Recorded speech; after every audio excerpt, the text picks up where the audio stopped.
तो welcome back in my YouTube channel my dear students and my dear friends.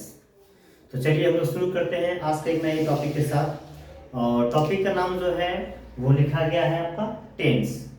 मैंने आपको previous class में बताया था कि जो 12th एग्जाम होते हैं उसमें आपका बोर्ड में किस किस टॉपिक से कितने प्रश्न पूछे जाते हैं और कहाँ कहाँ से कितने कितने मार्क्स आते हैं, और साथ ही साथ कौन कौन सा हमारा सिलेबस होता है, कौन कौन सा टॉपिक्स होता है, बुक से कितने क्वेश्चंस आते हैं और हमारे ग्रामर से कितने क्वेश्चंस आते हैं, किसका क्या क्या पोर्शन होता है। फिर मैंने जब आपको ग्रामर का टॉपिक का नाम लिखाया था तो मैंने आपको बताया था ये भिन्न भिन्न प्रकार का हमारा टॉपिक होता है, जिसमें से जो सबसे वीवीआई टॉपिक हमारा होता है वो कहीं ना कहीं हमारा टेंस ही होता है। क्यों? अगर हम टेंस को भली भांति समझते हैं तो कहीं ना कहीं इसके आगे का जो चैप्टर्स होता है, जैसे हमारा वॉइस हो गया, नरेशन हो गया, क्वेश्चन टैग हो गया, डिग्री ऑफ कंपेरिजन हो गया, रिमूवल टू हो गया, ये भिन्न भिन्न प्रकार का जो टॉपिक है उसको समझना बहुत हद तक आसान हो जाता है अगर हम कहीं ना कहीं टेंस को थोड़ा सा बेहतर तरीका से समझ लेते हैं। तो आज का जो टॉपिक है वो बेसिकली आपका टेंस ही है। तो चलिए हम लोग शुरू करते हैं बिना समय बर्बाद किए हुए। देखिए टेंस पढ़ रहे हैं। टेंस को थोड़ा सा पढ़ाने पर ये समझिए कि टेंस भी क्या है, कहीं ना कहीं टाइम ही है। मैंने आपको प्रीवियस क्लास में बताया था कि टाइम के 3 होते हैं, प्रेजेंट, पास्ट, फ्यूचर।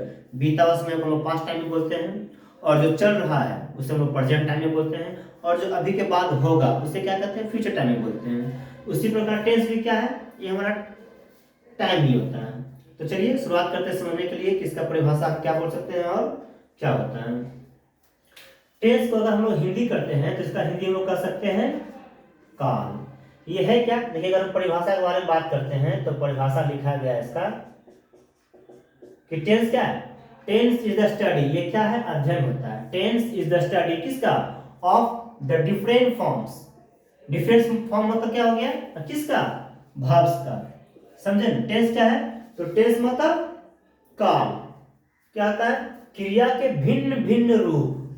गौर कीजिए, कह रहा है कि क्रिया के भिन्न भिन्न रूप के अध्ययन को क्या कहते हैं हम लोग, काल कहते हैं। अगर हम टेंस के बारे में समझने का प्रयास करते हैं तो हम समझेंगे कि टेंस क्या है।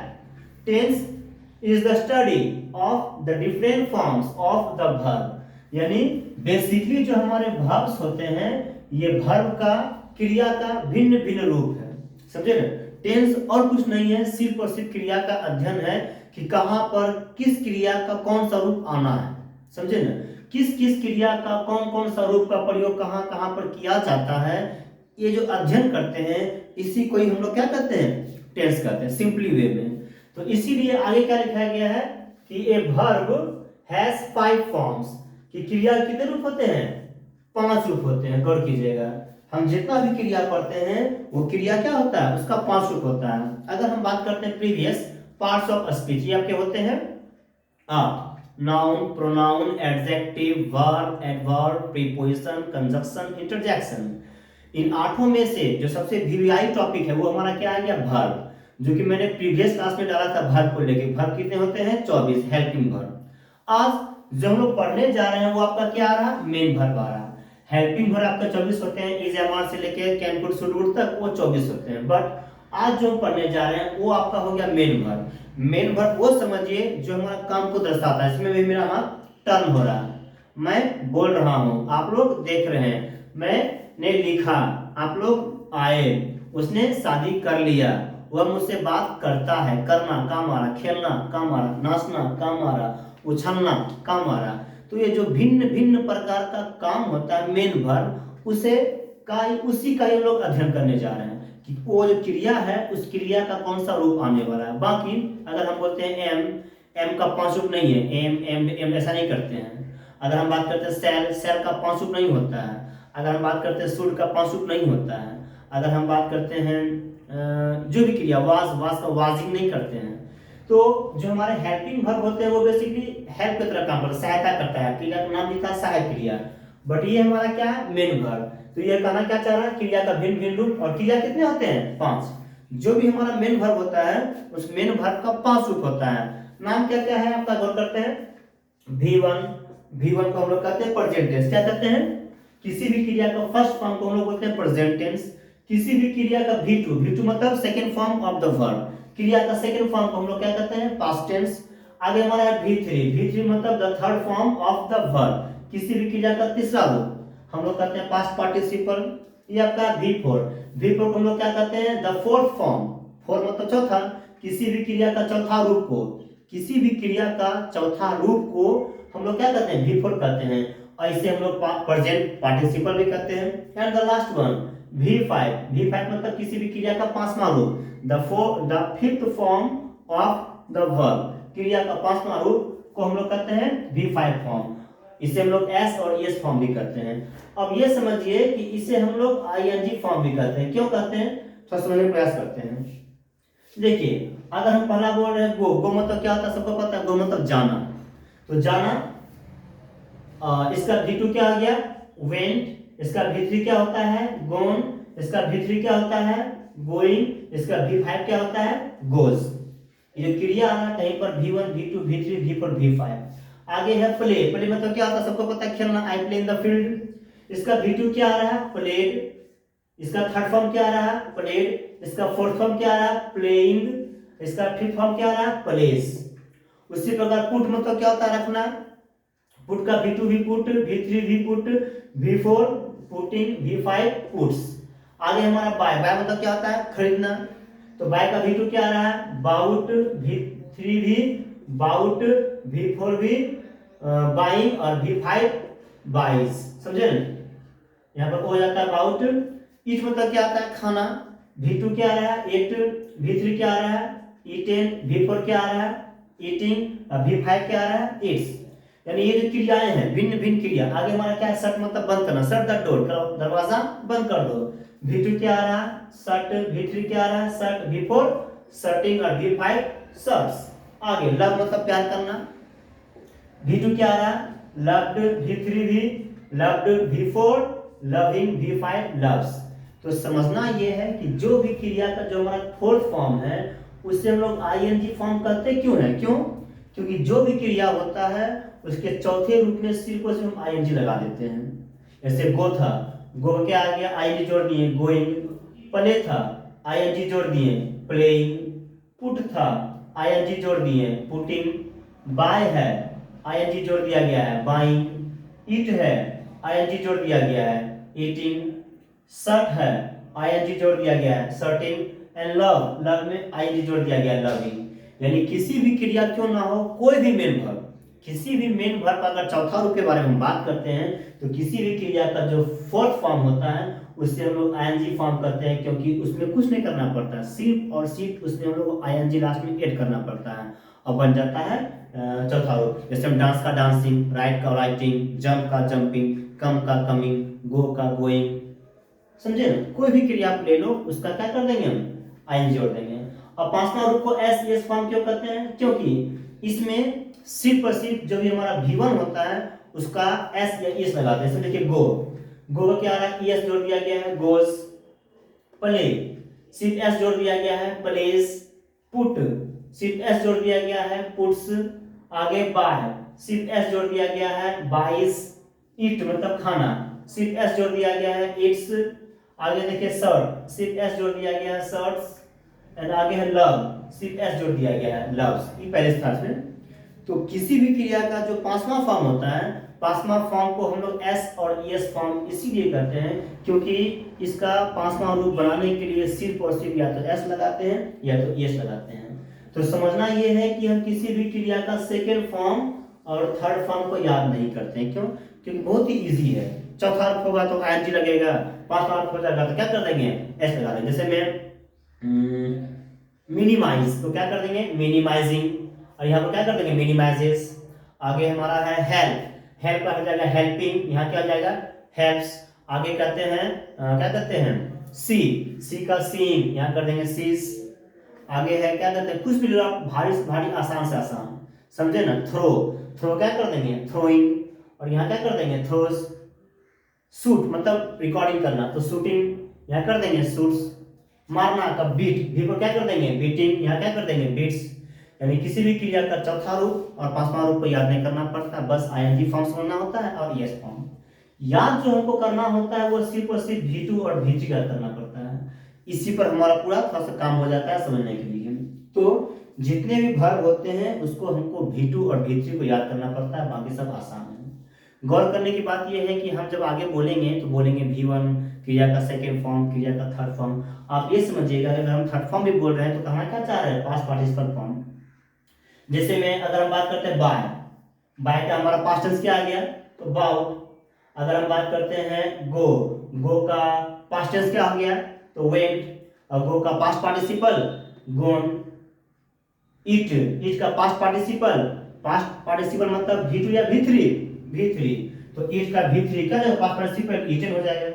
यानी कि हम पास्ट पार्टिसिपल बोले या फिर V3 बोले बात एक ही हो गया। अगर हम पुट का V2 बोले या फिर पास्ट टेंस बोले बात एक ही हो गया। यानी कि सिंपली तौर पे हम ये समझते हैं कि टेंस और कुछ नहीं है, काल। ये क्या होता है, क्रियाओं का भिन्न भिन्न रूप का अध्ययन होता है कि कहाँ पर हम V1 करते हैं, कहाँ पर हम V2 करते हैं, कहाँ पर हम V3 करते हैं, कहाँ पर हम V4 करते हैं, कहाँ पर हम V5 करते हैं। मतलब क्रिया का second form, third form, fourth form, fifth form. चलिए कुछ वाक्य लेते हैं। जैसे मैं एक वाक्य लिख रहा है आसान से, मैं खाता हूं। अगर हम इसका इंग्लिश करेंगे तो क्या हो जाएगा, आई ईट। अगर हम ये लिख रहे हैं, मैं खाया था या फिर मैंने खा लिया, कुछ भी, मैंने खा लिया। चलिए इसको समझते हैं, मैंने खा लिया। अगर हम ये बोल रहे हैं तो इसका हिंदी क्या हो जाएगा, इसका हो जाएगा आपका आई एट। अगर हम थर्ड बोल रहे हैं,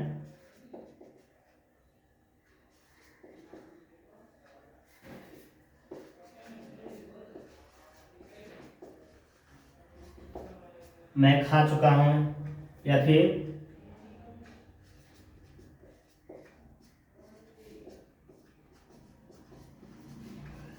मैंने खा लिया है, क्या हो जाएगा,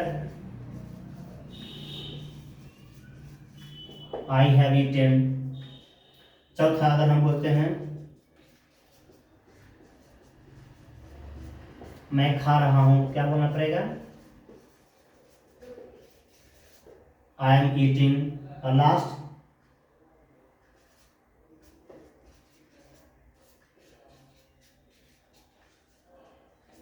रोहन खाता है, क्या बोलना पड़ेगा, रोहन ईट्स।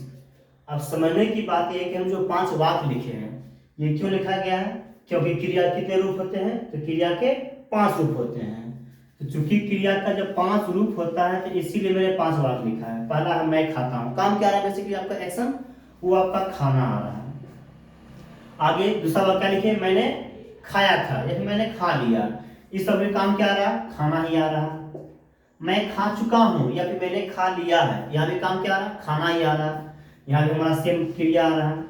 अब मैं खा रहा हूं, अगर हम ऐसा बोलते हैं कि मैं खा रहा हूं, तो भी यहाँ पर कौन सा काम आ रहा है, खाना का ही, खाने का काम आ रहा है। लास्ट, रोहन खाता है, रोहन दौड़ता है, रोहन खेलता है, रोहन मोबाइल चलाता है, काम क्या रहा है, रोहन खाना। यहाँ भी काम क्या आ रहा है, खाना। जब पांचों ही वाक्य में आपका जो भिन्न भिन्न प्रकार के पांचों आपके वाक्य हो गए, इन पांचों ही वाक्य में आपका क्रिया एक ही है। हिंदी में सारा का सारा एक ही क्रिया है, खाना। लेकिन अगर हम इसका इंग्लिश करते हैं तो देखिए पहला आपका क्या आ रहा है, ये V1 ईट, ये क्या आ रहा है, V2, ये आपका क्या आ रहा है, V3, ये आपका क्या आ रहा है, V4, ये आपका क्या आ रहा है, V5 आ रहा है। यानी कि हिंदी वाले वाक्य में जो आपका क्रिया है वो एक ही है, खाना।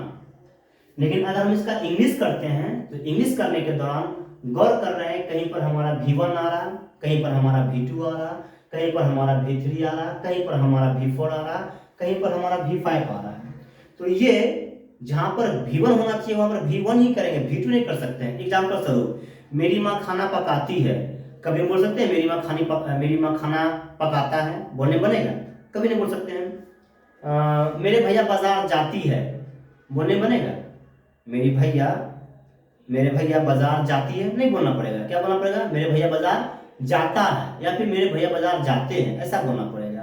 यानी मम्मी खाना पकाता है गलत हो गया, यानी पकाती है बोलना पड़ेगा। सेम वे में जहां पर V1 होने का है वहां पर क्रिया का फर्स्ट फॉर्म का ही प्रयोग करेंगे, जहां पर V2 करने का है वहां पर V2 ही करेंगे, जहां पर क्रिया का थर्ड फॉर्म यूज होना चाहिए वहां पर थर्ड फॉर्म ही यूज करेंगे, जहां पर क्रिया का फोर्थ फॉर्म यूज होना चाहिए वहां पर सिर्फ फोर्थ फॉर्म ही यूज करेंगे, और जहां पर क्रिया का फिफ्थ फॉर्म यूज होना चाहिए वहां फिफ्थ फॉर्म ही करेंगे। तो यही सब जो हम सीख रहे हैं कि जहां पर V4 तो V4, V3 तो V3, इस सब का जो हम अध्ययन करने जा रहे हैं ना, यही चीज को अध्ययन को हम लोग क्या कहते हैं, टेंस कहते हैं। क्रिया के भिन्न भिन्न रूप के अध्ययन को हम लोग क्या कहते हैं, काल कहते हैं मेरे बच्चों। और इंग्लिश में क्या बोल सकते हैं, the study of the different forms, क्रिया का भिन्न भिन्न रूप का अध्ययन। अभी जो हम अध्ययन करने जा रहे हैं यही सिर्फ और सिर्फ क्या है, टेंस है। तो टेंस कुछ नहीं है, जितना हम टेंस आगे पढ़ेंगे उनमें सिर्फ यही पढ़ेंगे कहां पर V1, कहां पर V2, कहां पर V3, कहां पर V4, कहां पर V5।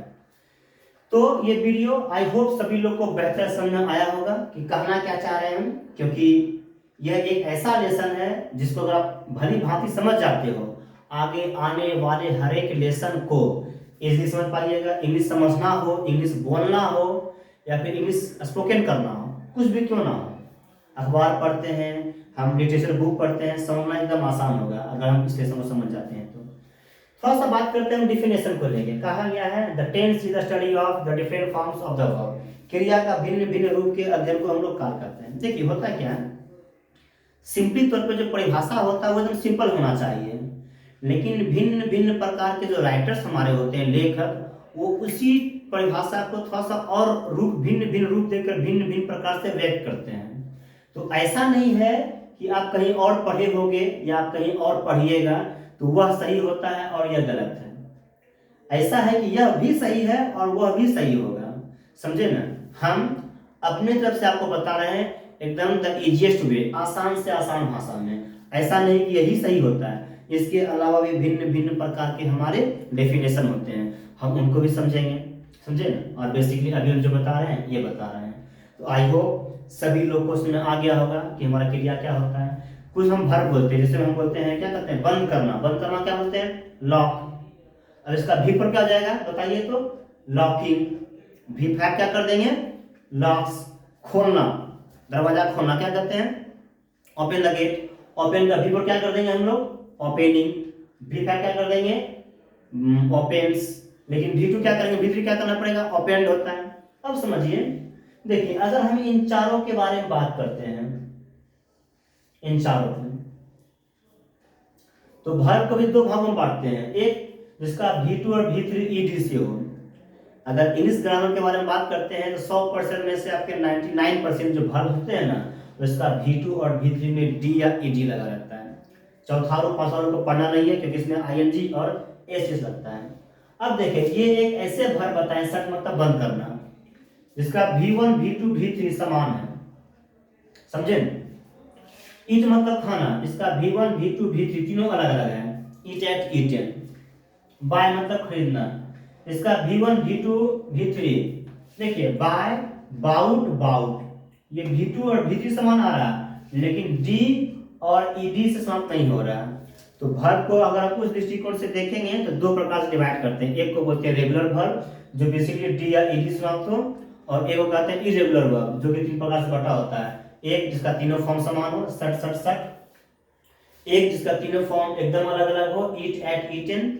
एक जिसका सेकेंड फॉर्म थर्ड फॉर्म समान हो लेकिन डी और ईडी समाप्त नहीं हो। तो आज का जो टॉपिक है बेसिकली इतना ही है। अब हम लोग आगे क्या पढ़ेंगे कि टेस्ट हमारे पर ये परिभाषा, जिसको हम इंट्रोडक्शन कि क्या होता है। अब हम टेंस तीन होता है, प्रेजेंट, पास्ट, फ्यूचर, इसको पढ़ेंगे। अब पुनः तीनों के चार चार भाग होता है, उसको हम आगे जाके पढ़ेंगे। तो मेरी जो वीडियो होती है एकदम इजी वे में होती है, ऐसा नहीं कि हम बहुत ज़्यादा पढ़ा देना चाह रहे हैं, और ऐसा नहीं कि हम ऐसा पढ़ा रहे हैं जो आप लोगों को समझ से बाहर हो। कम कम पढ़ना है अथवा समझना बहुत ज़्यादा है, और सारा चीज़ को आप लोग को स्क्रीनशॉट लेते हुए चलना है और इसको आपको नोट्स बनाते हुए चलना है। तो आज का वीडियो इतना ही है। Thanks watching my video. वे सारे बच्चे लोग, मेरे विद्यार्थी लोग, मेरे दोस्त लोग जो फर्स्ट टाइम मेरे को चैनल पे देख रहे हैं, मेरे चैनल पे फर्स्ट टाइम आए हैं, सभी लोग मेरे चैनल को सब्सक्राइब पक्का कर लीजिएगा, क्योंकि ऑटोमेटिकली आपके पास नोटिफिकेशन पहुंच जाएगा। और कमेंट लाइक पक्का कीजिएगा। आज के इतना काफ़ी। This is Mohan Kumar, thank you.